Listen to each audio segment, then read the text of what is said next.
Welcome back to my channel and my sad beige prison cell. I promise I'm gonna be putting plants or something in. I just need some time. So I made this video on TikTok talking about how I wasn't allowed to be friends with this girl because her mom was a single mom. I just wanted to share some more details about that story, but also just in general, the whole topic of how narcissistic moms can try to ruin your relationships and your friendships, because that's been my entire life. And we're gonna try to do a little bit of makeup therapy while I share the story. So I had this super sweet friend in middle school. She was super fun to be around. I considered her my best friend. Like, we would wear matching outfits sometimes. Like, I would try to match her skirts as best as I could. And she wore affordable clothing, so I could actually match her clothing. We would talk about makeup, try to plan makeup together. And she was confident, and I wanted to be more like her. I wanted to learn how to be more confident. So we got to know each other, and turns out her mom is a single mom. She had her when she was 16, and she lived with her grandma. And her dad isn't really in the picture anymore because he was really violent and abusive and traumatized her mom and her, like, when she was little. She told me about, like, the stories of how he was, like, drunk and violent, and I was like, damn girl, that is crazy. I can't believe you went through that. I'm so sorry. You didn't deserve to, like, see all that. That's really traumatizing. And we kind of bonded, honestly, over growing up in the violent, abusive, crazy, scary household. This thing is so messy. I don't even know how it gets like this. Anyway, so my friend and I would talk about, like, our school crushes a lot. We're both, like, boy crazy, but I was always, like, way too afraid to actually act on any of my crushes or anything I said. She was a lot more confident, and she even, like, hugged a crush one time. Like, she was so bold. Like, that was a big deal. Big points there. Major win, big points. So we're having a great time bonding, but unfortunately, I back then used to share everything with my mom. Like, I had no concept of boundaries because I think a lot of brown households just have no concept of boundaries. My mom was like, you need to tell me everything. And so I told her everything. I thought she was my BFF. I really thought my mom was my best friend ever. So yeah, I told her about my friend's upbringing. I told her how her mom was a single mom, had her when she was 16 and everything, and they're struggling, but, you know, they're trying really hard, and I really feel for them, and how, like,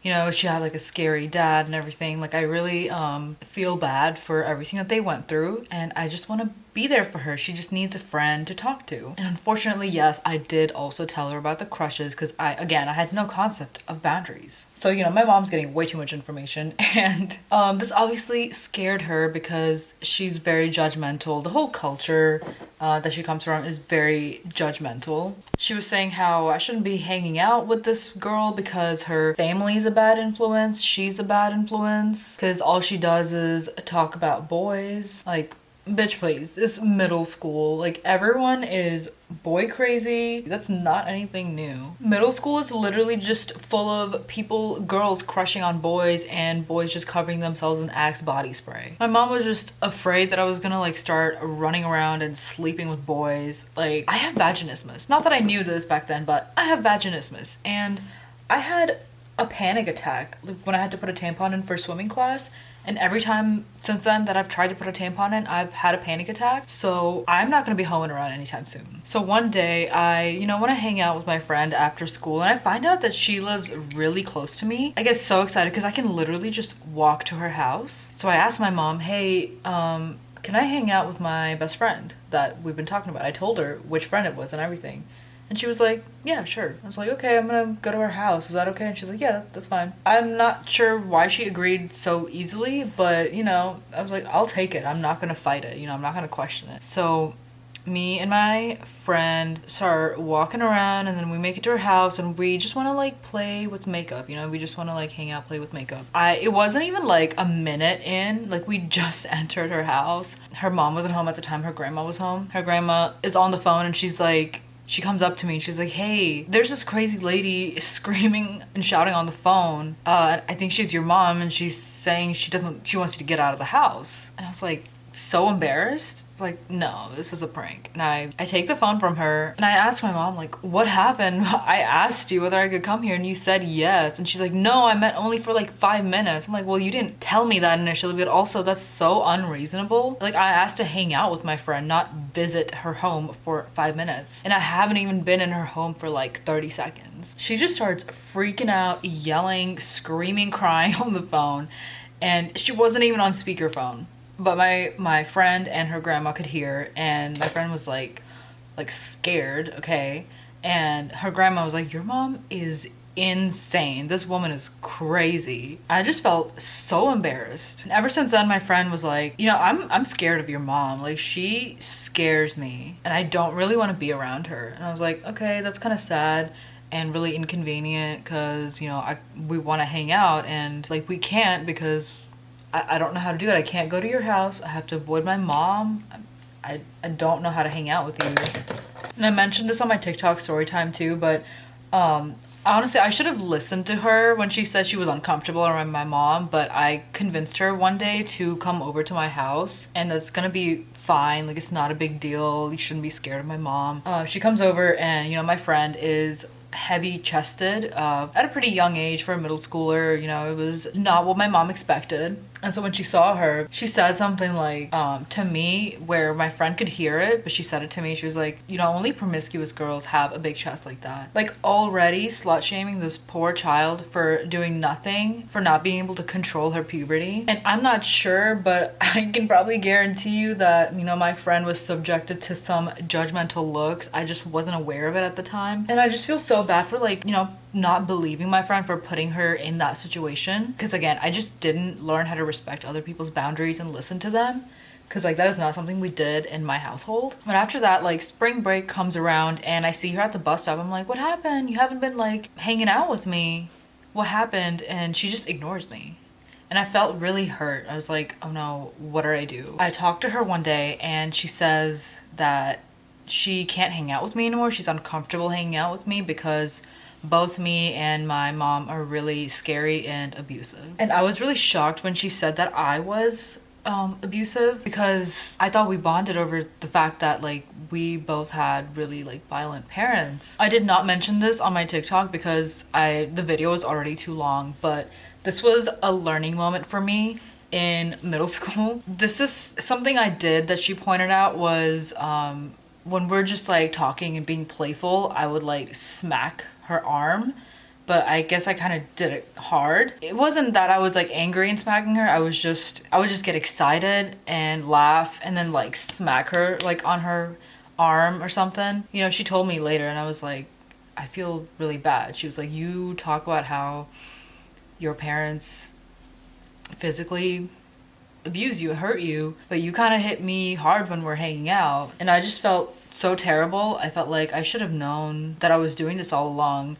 And I bring this up because, you know, I had some part in also ruining this friendship, I guess. I didn't listen to her. I did not know how to respect her boundaries. And I was so blind to some of the habits that I was picking up from my parents. So through that experience, that ruined friendship, I learned that my mom is not my best friend and maybe I need to rethink, reevaluate like what I tell her. And I need to be more aware of my actions and the habits and actions that I pick up from my parents. I feel like this topic may be a little awkward to talk about because if you've been through abuse, like you don't think that you can do that to someone else, but you know, it's totally possible. Even if like you're not doing it when you're angry, even if you just think like punching your friend when you're like 11 years old is kind of fun, it's still an abusive behavior, especially if they don't like it. And I know that type of behavior is more common among boys, so like if I was a boy, maybe that wouldn't have been a big deal, but girls don't normally like hit each other for fun. And it doesn't matter if that's normal or not in your friendships. It matters when your friend tells you, hey, I'm not comfortable with this, and that if you ignore it or listen to it, like that's what matters. That you listen to it, listen to what she's saying, and that she's uncomfortable with it. If your friend's telling you, I'm not comfortable being around your mom,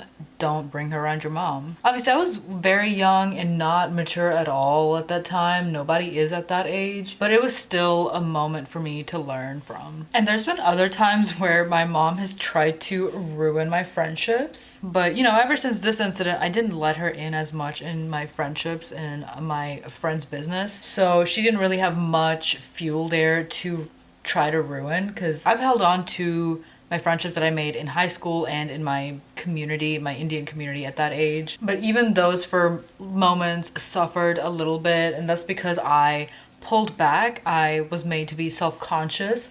My mom would always tell me, your friends are not going to want to be around you, not going to want to associate with you because you get bad grades. You know, I didn't fit the model minority standard. I said this in the last video. She would actively try to get me to not hang out with my friends and spend time with her instead, as if I didn't spend time with her at home. It was just never enough. And I feel like if I listened to her and didn't hang out with my friends as much, my friendships would have been ruined. And I will say, once I went to college and I would like come back home to visit when I would hang out with my friends when they were in town, I'm so glad that I prioritized my friends, because our friendship grew so much stronger during those breaks compared to our friendship in high school, because I did not hang out with them after school in high school because of this guilt tripping. Like I had to join a club to make an excuse to hang out with my friend. But I'm so glad that on my college breaks I made the effort to, and I put my foot down to like hang out with my friends, because they're some of the closest friends I have now, and they feel like family to me. And if my mom couldn't convince me that my friends were going to turn against me, she would try to make me turn against my friends somehow. Like, I had a friend who, when we were teenagers, she had acne issues. My mom would say things like, oh, she's dirty, tell her to wash her face, she's a dirty girl, right? And she would try to get me to like agree, like, yes, this girl is dirty. Like, she wanted me to talk shit about my friend to her so that we would team up against her mentally and I would not hang out with her as much. And I have another friend who is large chested as well, and you know, my mom tried talking smack about that as well, and I was like, you know what, this girl has skipped grades though, and I know that you value stuff like that, so you can't say much about her because she's smart. I mean, I would constantly get questions from my mom like, do your friends know how you're doing in school? Like, do they know? Because if they knew, like, they wouldn't hang out with you like this. And she would say this type of stuff in moments where I'm like laughing and telling her about something funny that happened, because I would share some things about my friends and friendships, like, oh, lol, my friend did this thing, and oh, we had such a good time, or my friend invited me to her birthday party. Like, to ruin the moment, she would be like, do your friends know how you're doing in school? Like, thanks, I can't even have a moment like laughing if it's not about you. And she would always comment on my friend's weight, my weight. It was just like a constant like mind game that she was playing of just trying to confuse me, trying to make me think everyone else is the enemy but her. But yeah, it's just so confusing to grow up with a narcissistic parent, narcissistic mom, because they confuse you about what reality is, and it's just not any environment for a child to grow up in. But yeah, I just wanted to share my narcissistic mom stories because I feel like a lot of people can relate to this, and just know that you're not the crazy one. Your reality has been constantly like twisted and warped. It is confusing and it's okay. Honestly, distance is the only thing that works here, is the only solution. I've tried to run away a few times. I've thought about running away many times, and we can sit here and argue about whether I should have or shouldn't have done them, but it took me a while to escape, and I tried to do it in like a very smooth way, and you know, no way is going to be smooth if it's not the narcissist way, so that's just how it is. For me, it was marriage. I married my boyfriend, and that's how I was able to escape. But for a lot of people, marriage is a trap. And for a lot of people, they leave or they get kicked out at like 16, 18. And that's a lot harder to figure out. Thank you so much for watching. I actually plan on posting once a week on YouTube, but this week is a bit of an exception because I need to make up for the lack of content on here, but also I just needed to jump on this story a little bit. I had some more thoughts that I did not get out on my TikTok. I will see you next time.